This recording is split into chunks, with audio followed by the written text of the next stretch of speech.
Hello everybody, कैसे हो आप सब लोग। वो फिर से स्वागत है आपका अपने YouTube channel maths Pankaj Rana में। और आज बात हम करने वाले हैं एक्सरसाइज 9.2, ठीक है ना।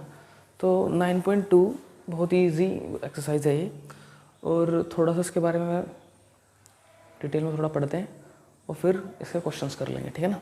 तो इसमें 9.2 एक्सरसाइज के अंदर होता क्या है कि आपसे क्वेश्चंस जो हैं, जो डायरेक्ट क्वेश्चन जो पूछे जाएंगे वो पूछे जाएंगे।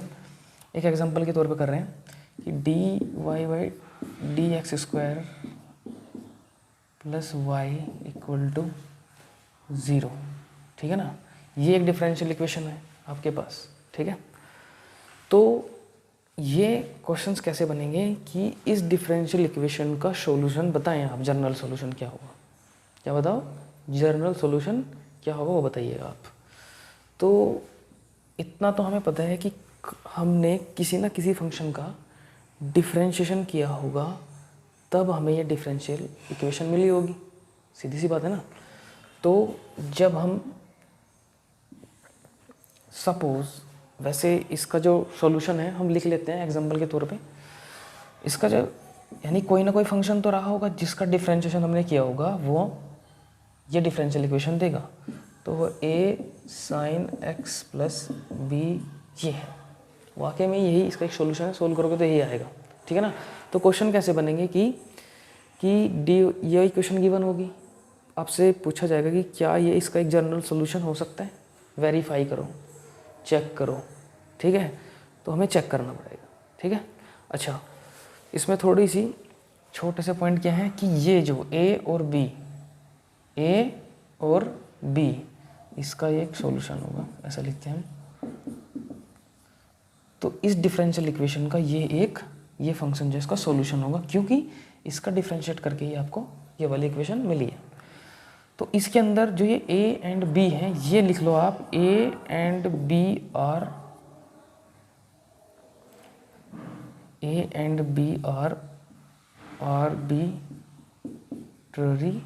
Arbitrary constant. अच्छा, एक बहुत इंपॉर्टेंट बात क्या है कि किसी भी इक्वेशन में जितने आर्बिट्ररी कांस्टेंट्स होंगे आपके, जितने भी आर्बिट्ररी कांस्टेंट होंगे, उतनी ही ऑर्डर की, डिग्री की नहीं, ऑर्डर की डिफरेंशियल इक्वेशन मिलेगी। अब देखो जरा, a और b दो आर्बिट्ररी कांस्टेंट है आपके पास, तो इस डिफरेंशियल इक्वेशन की जो ऑर्डर है वो भी दो ही है। यानी मेरी बात क्या है कि हमें इसको दो बार डिफरेंशिएट करना पड़ेगा, तभी जाके इससे हमें ये डिफरेंशियल इक्वेशन मिलेगी। तो ये मेन बहुत ही इंपॉर्टेंट बात है, यहाँ पे वाइटल रोल प्ले करेगी इनमें क्वेश्चंस को सोल्व करने में। आपसे डायरेक्ट ये भी पूछा जा सकता है कि एक फंक्शन है, अगर इससे बनने वाली जो भी डिफरेंशियल इक्वेशन होगी उसका ऑर्डर बताइए आप। तो आपको you have to check arbitrary constant and you can give easily the answer। तो कितना ऑर्डर होगा इक्वेशन का, ठीक है ना। तो ऑर्डर कितना होगा 2। यहाँ पे देखो दो आर्बिट्ररी कांस्टेंट है, ऑर्डर कितना मिला है 2, ठीक है ना। तो देखो जरा, मैं आपको करके भी बताता हूँ। अगर आप इसका डिफरेंशिएशन करोगे तो मेरे को दो बार डिफरेंशिएट किया करना पड़ेगा, क्यों, इसमें आपके दो आर्बिट्ररी कांस्टेंट हैं। अच्छा, आर्बिट्ररी कांस्टेंट का मतलब क्या है कि ये तो एक जर्नल फंक्शन लिखा हुआ है, ठीक है ना। ये कर्व वो फैमिली शो कर रहा है। यहाँ पे आप a और b की वैल्यू पुट करते रहेंगे, आपको नए कर्व मिलते रहेंगे, ठीक है ना। ये तो एक जर्नल कर्व है, कर्व वो फैमिली है ये। तो इसमें आप a और b की वैल्यू पुट करते रहो, पर्टिकुलर वैल्यू पुट करोगे तो आपको पर्टिकुलर कर्व मिलता रहेगा, ठीक है ना। यही बहुत इंपॉर्टेंट चीज़, इसको समझ गए तो समझ लो सारे क्वेश्चन आप इजीली कर सकते हो। अब देखो जरा, a एंड b का मतलब, आर्बिट्ररी कांस्टेंट का मतलब क्या है कि a और b की आप जो मर्जी चाहे वैल्यू रख सकते हो। इसका मतलब ये है, ये एक कांस्टेंट, आर्बिट्ररी कांस्टेंट का मतलब क्या है कि a और b की वैल्यू यहाँ कुछ भी हो सकती है, कुछ भी, ठीक है। वो तो जितनी वैल्यू आप पुट करते रहोगे उतनी आपको कर्व मिलते रहेंगे। तो मेन क्या है कि ये एक जनरल कर्व है, इसलिए इसका हम जनरल कर्व बोल रहे हैं।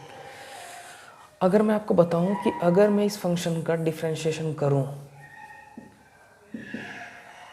तो आपको यही इक्वेशन मिलेगी। चेक करते हैं एक बार। और अगर ये करने के बाद मेरे को ये मिल रही है तो इसका जो आपका जनरल सॉल्यूशन होगा। ठीक है, चेक करते हैं। डी वाई बाई, अब देखो x के रेस्पेक्ट में आपको उसका डिफ्रेंशिएट करना पड़ेगा। ठीक है, सॉरी, हाँ, इसको किया तो d Y by D x आ गया आपका, इसको करोगे a कांस्टेंट है। ठीक है, तो साइन का करोगे कितना बनेगा, कोस x प्लस बी। ठीक है, ये बनेगा आपका। ठीक है जी, ये वाली बात। लेकिन यही बताएगा आपको आर्बिट्री कांस्टेंट कि आपको डिफरेंशिएशन कितनी बार करना है, इसी के ऊपर डिपेंड है। ऐसे तो आपको पता नहीं लगेगा कि कितनी बार डिफरेंशिएट करें। ठीक है ना, जब आपको खाली ये फंक्शन होगा और आपसे डिफरेंशियल इक्वेशन बनाएगा तो आपको इन आर्बिट्री कांस्टेंट को देख के ही पता करना पड़ेगा कि कितने आर्बिट्री कांस्टेंट है, उतनी बार आपको डिफरेंशिएट करना पड़ेगा। अब देखो 2 है ना, तो मेरे को दूसरी बार एक बार फिर डिफरेंशिएट करना पड़ेगा, तो इसका दोबारा डिफरेंशिएट करोगे विद रिस्पेक्ट टू x, तो ये बनेगा, और एक कांस्टेंट है बाहर, कोस का फिर से क्या बनेगा, minus sine x plus B. ठीक है ना, ये बात। अच्छा, एक बात ये है कि जब भी आप ये डिफरेंशियल इक्वेशन बनाओगे तो वो उसके अंदर आर्बिट्री कांस्टेंट नहीं होने चाहिए। जब आप 9.3 करोगे तो इसलिए मैं थोड़ा सा ओवरव्यू दे रहा हूँ आपको। देखो इस डिफरेंशियल इक्वेशन के अंदर आर्बिट्री कांस्टेंट है भी नहीं, तो उनको हमें रिमूव करना पड़ेगा। ठीक है, अच्छा एक बात बताओ मेरे को आप, जब हमने इसको दोबारा से डिफरेंशिएट किया तो कितना बनाया, डी स्क्वायर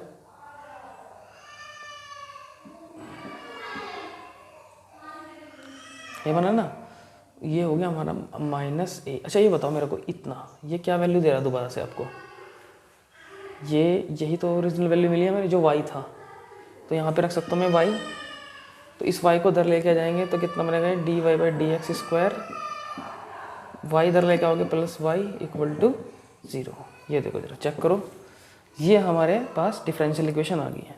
तो हमने थोड़ा सा ऐसे ही आप 9.3 में क्वेश्चन सोल्व करोगे, चेक करोगे इसका फंक्शन ये इसका सॉल्यूशन है कि नहीं है।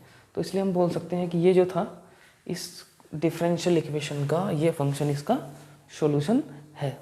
ठीक है ना, तो इस तरह से हम क्वेश्चन करेंगे इसमें 9.2 के अंदर। ठीक है, अच्छा एक दो क्वेश्चन और देख लेते हैं इसके अंदर हम।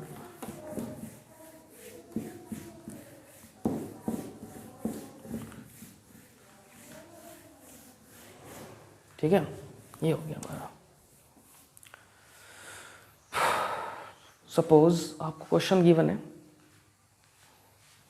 D square y d x square question and plus y plus D Y by D x और minus 6y equal to 0। NCERT के क्वेश्चन है एग्जाम्पल। तो अब देखो ये क्वेश्चन दे दिया आपको उसने, डिफरेंशियल इक्वेशन दे दी। अब ये कह रहा है कि क्वेश्चन ऐसे लिखा है कि verify that function y equal to e की पावर माइनस 3x इस डिफरेंशियल इक्वेशन का सॉल्यूशन है, हल है कि नहीं है, वो हमें चेक करना पड़ेगा। 9.2 में यही हमारे साथ क्वेश्चन करने पड़ेंगे। ठीक है, अच्छा एक बात बताओ मेरे को, यहाँ पे हमें पहले क्या निकालना पड़ेगा, ये D square by D x square है, फिर D Y by D X है और माइनस का 6y इक्वल टू 0। तो मैं क्या करूँगा, फंक्शन हमारे पास ये है, हमें फंक्शन से पहले D Y by D X की वैल्यू निकाल रहे हैं, एक बार हम निकालते हैं ना, तो करो इसका मैं डेरिवेटिव करूँगा D Y by D X. ठीक, ये कितना आएगा, ई की पावर का, तो ई की पावर माइनस वही रहता है, लेकिन एक्स की जगह माइनस का 3 है, तो दोबारा से फिर डिफ्रेंशिएट करोगे तो माइनस का 3 आएगा।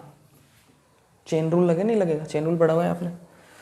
तो ये आया हमारा, लेकिन हमें डी सेकेंड ऑर्डर डेरिवेटिव भी चाहिए, तो एक बार फिर से आप डिफ्रेंशिएट इसको करोगे, तो दोबारा से डिफ्रेंशिएट करोगे तो माइनस का 3 कांस्टेंट है, ई की पावर माइनस 3x का ई की पावर माइनस 3x आएगा, लेकिन x की जगह माइनस 3x है, दोबारा फिर डिफ्रेंशिएट करोगे, चेन रूल लग रहा है, तो वहाँ से आएगा माइनस का 3। तो यहाँ पे मल्टी होगी मल्टीप्लाई माइनस का 3, तो माइनस 3 9, 3 3 जा 9 और प्लस का 9 ई की पावर माइनस का 3x। ठीक है, अब हमें क्या करना पड़ेगा, इस डिफरेंशियल इक्वेशन की लेफ्ट हैंड साइड ले लें हम, लेफ्ट हैंड साइड।